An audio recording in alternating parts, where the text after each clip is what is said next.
Good evening. You are watching the news from the Sultanate of Oman television. First, the headline.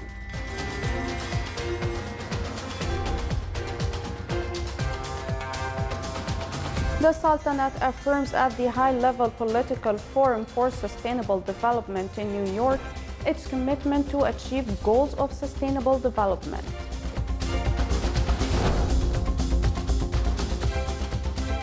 And Islamic Republic of Iran dismisses the report that the U.S. Navy downed a provocative drone.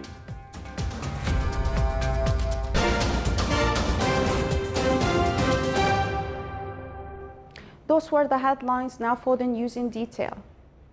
His Majesty Sultan Qaboos sent a cable of condolences to His Highness Sheikh Sabah Al-Ahmad Al-Jaber Al-Sabah, Amir of the State of Kuwait, on the death of Sheikha Maryam Badr Abdulaziz Malik Al-Sabah. Meanwhile, His Majesty the Sultan also sent a cable of greetings to His Excellency Ivan Duque Marquez, President of the Republic of Colombia, on the occasion of his country's independence anniversary. The Sultanate concluded its participation in the high-level political forum for sustainable development organized by the UN Business and Social Council in New York. His Excellency Dr. Ali bin Masoud Al-Sinidi, Minister of Commerce and Industry and Deputy Chairman of the Supreme Council for Planning, presided over the Sultanate's delegation with the participation of members of the National Committee to Achieve Sustainable Development Goals and representatives of the governmental and private institutions, academic bodies, and institutions of civil society. On the sidelines of the meeting, His Excellency the Minister of Commerce and Industry met with Her Excellency Amina Mohammed, Assistant Secretary General of the United Nations. During the meeting, the two sides discussed the latest developments in the region, especially those related to the humanitarian situation. A discussion session was held at the Sultanate's permanent mission at the UN, which witnessed the participation of Her Highness Dr. Mona bint Fahd Al Saeed, Assistant Vice Chancellor for International Cooperation at Sultan Qaboos University. She highlighted the Sultanate's efforts in combating all forms of abuse and violence against children. Secretary General of the United Nations Antonio Guterres praised the neutral role played by the Sultanate and its balanced foreign policy while dealing with the crisis in the Middle East. He as well praised the Sultanate's efforts and its continuous support to find a peaceful solution to the crises in Yemen. Guterres, during his meeting with His Excellency Dr. Ali bin Masoud Al-Sinidi, Minister of Commerce and Industry and Deputy Chairman of the Supreme Council for Planning, said that the UN depend and trust the Sultanate and always consider its proposals and policies under the wise leadership of His Majesty the Sultan. The UN Secretary General also valued the Sultanate's report on the goals of sustainable development. Iran today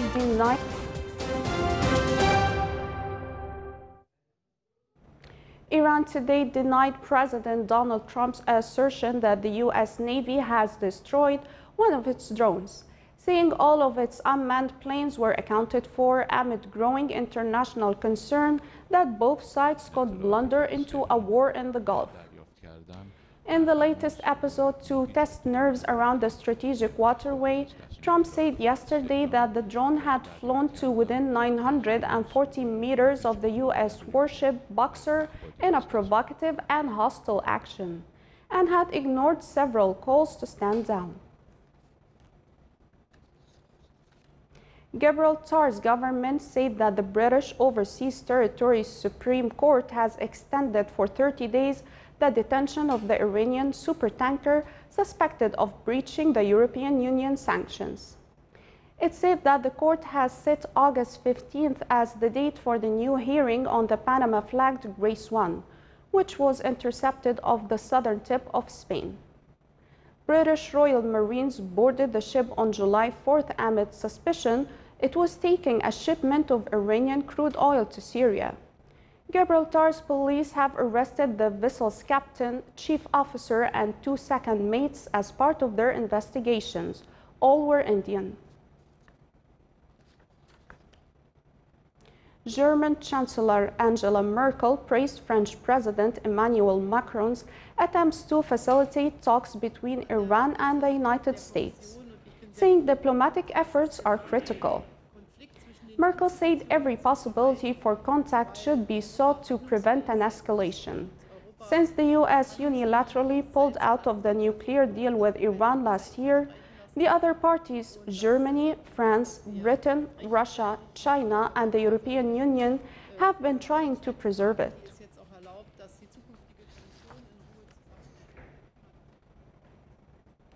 Sudanese protest leaders said that the talks scheduled for today with the country's military rulers were postponed after rebel members of their movement expressed reservations over a power-sharing deal inked with the generals this week.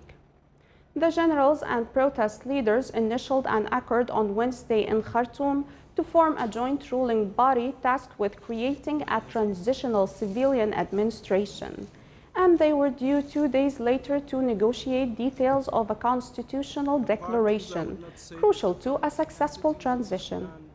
But the talks have now been postponed. 3 rebel groups that are part of the umbrella protest movement, the Alliance for Freedom and Change, had reservation over Wednesday's deal called the Political Declaration. They said the deal didn't talk of bringing peace to Sudan's war zones or addressing the needs of those affected by the conflicts.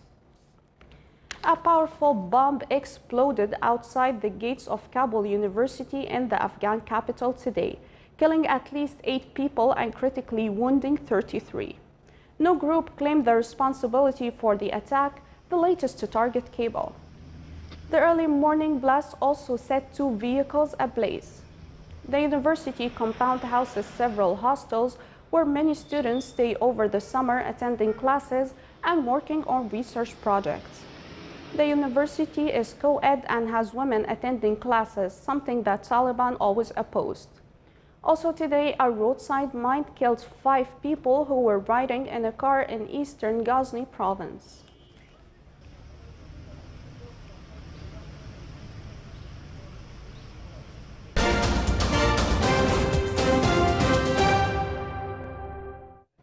Back to some more local news. In the preparation for Sultan Qaboos Award for Holy Quran, which will take place after 1 month, Sheikh Sohail Bahwan Holy Quran competition was held in the Governorate of South Sharqiya. The competition was divided under 7 categories, starting from memorizing of at least 2 chapters up to full memorization of the Holy Book. The competition offered a golden chance for people to invest their summer time in meaningful activities and endeavors, preparing contenders for their participation in the national level competition 1 month later.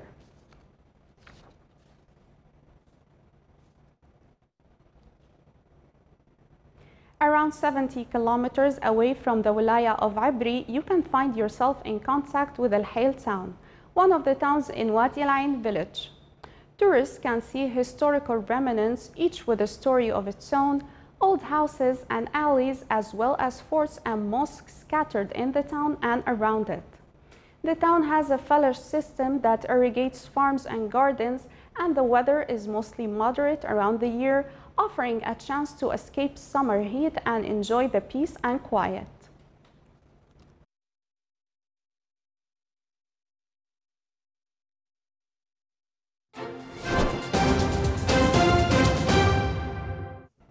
Now for the general weather forecast around the Sultanate.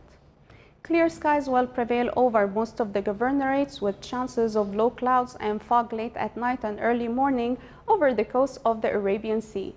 Clear to partly cloudy skies with chances of intermittent drizzle are expected over the governorate of Dhofar. Winds will be southeasterly light to moderate, seas will be moderate with a maximum wave height of 2 meters.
This is the Sultanate of Oman television. Before we end tonight's news bulletin, here are the main points once again. The Sultanate affirms in high-level political forum for sustainable development in New York its commitment to achieve goals of sustainable development.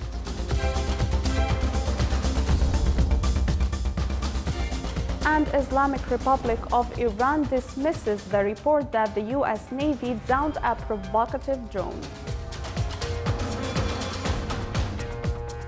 With that, we come to the end of tonight's news bulletin. From all of us here at the newsroom and the studios, thank you for watching and good night.